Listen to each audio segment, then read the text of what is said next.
At 2 o'clock, we got Mercer, who's 9-1. Showing number 10, Alabama, who's 7-2, baby. Alabama favored by 42.5 points on ESPN+. Jalen Milroe has gone 149 to 221, thrown for 2,046 yards, 13 touchdowns, 6 interceptions. Also leads his team on the ground with 114 carries for 565 yards and 16 touchdowns. Ryan Williams had 37 catches for 731 yards and 7 touchdowns. Alabama feels like a team that if they win out, they're probably going to be the top 2 loss team and the top team to make the playoffs, right?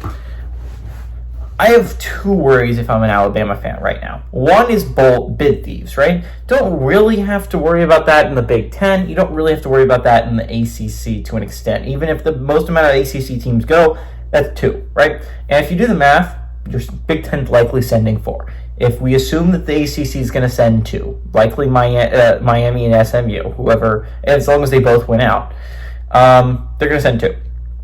If we assume the Big 12 sends 1, that's 7 slots filled. You assume the SEC is going to send 2 more, and Tennessee and Texas, as long as they win out, and that sets up to 9. You put in Notre Dame, that's 10, or Army, if Army finishes the season undefeated, or as long as Notre Dame wins out, they're 10. You put in Boise, that's 11. And as much as I'd love Washington State to be under consideration, I feel like Alabama is probably the team that sneaks in there at that 12 spot, right? That to me realistically feels like how that would probably play out. The 2 things that I'd be worried about if I'm Alabama is Colorado, or whoever the other Big 12 team is, and there's a second thing I'm worried about. But Colorado is a really interesting football team because if they win out, the Big 12 could go from a 1-bid league to a 2-bid league. Because if they're playing an undefeated BYU in the Big 12 championship game and they win a close game, you're putting in Colorado, right? But how do you leave out a 1-loss BYU team that lost 1 game and it was really close and it was a championship game?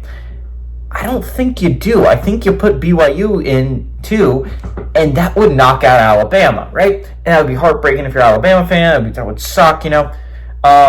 Obviously, a third scenario is if you lose a game. If you lose to Oklahoma or Auburn, you're not making the playoffs, and that's that simple.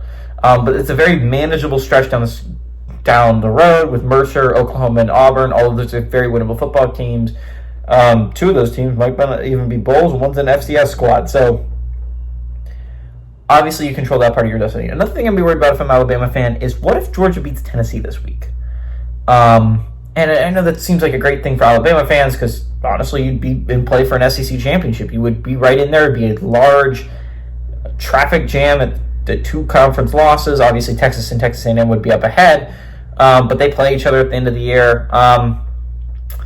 So I think if you're Alabama, that sounds great from like a get to the SEC championship, chance to play for a top 4 bid, right? That sounds great from that perspective. The perspective that I think hurts if you're an Alabama fan is how does tiebreaker? how do you decide who's in and who's not, right? From the 2-loss SEC teams. And I think if you're looking at it from that way, if we assume that Texas wins the SEC, right? If we assume that happens, and the rest of which we're trying to look at who gets in as an at-large.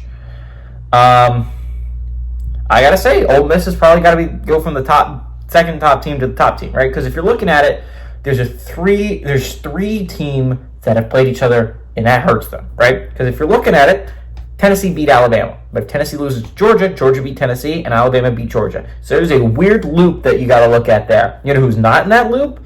Ole Miss. Ole Miss has gone 1-0 against that loop. You got to think Ole Miss would become the top 2-loss team, especially if you look at how they're playing right now.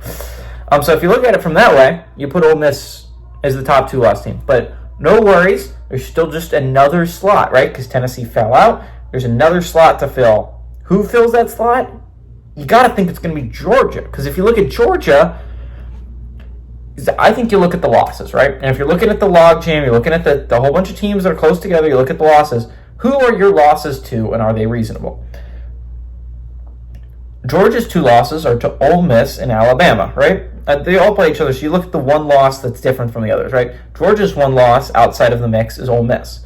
Alabama's 1 loss outside of the mix is Vanderbilt, and Tennessee's loss outside of the mix is Arkansas. Now, we can argue at the end of the year, is Arkansas a better loss or is Vandy a better loss? And that honestly could be up to debate. But what's not up to date is 1,000% Ole Miss is going to be a better loss. And if that happens, you got to think they're going to move Georgia up to that spot, and honestly, that could hurt Alabama's chances of getting into the playoffs. So, it could be really interesting here down the stretch. Obviously, that all being said, I didn't talk a lot about the Alabama game because it's going to be an absolute blowout. Mercer, as well, they're playing as this year at an FCS level.